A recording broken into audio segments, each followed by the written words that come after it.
Moanu Markoč-Martin i Oliveru Lessinger pratili smo od početka njihovog puta promjene kroz veliki makeover koji smo organizirali u suradnji s Talasoterapijom Opatija. Kilogrami su izgubljeni, životne navike promijenjene, a kao kruna jednog dugog procesa došli su i estetski zahvati kod doktora Nina Vidosa, čime je ujedno u potpunosti završen ovaj iznimno uspješan ciklus makeovera.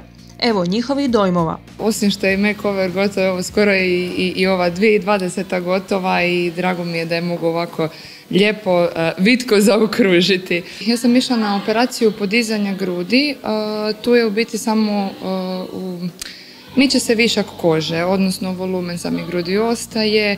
Vrlo jednostavno mi se činilo s obzirom na to da sam bila uspavana kroz onaj najbitniji dio operacije, a nakon toga oporavak je stvarno tekao izuzetno lako, brzo i rekla sam svima da kad bi trebala tako nešto ponoviti, da bi ponovila opet. Ovaj makeover je prošao fantastično, rezultati su, nadam se, vidljivi, mislim još su vidljiviji.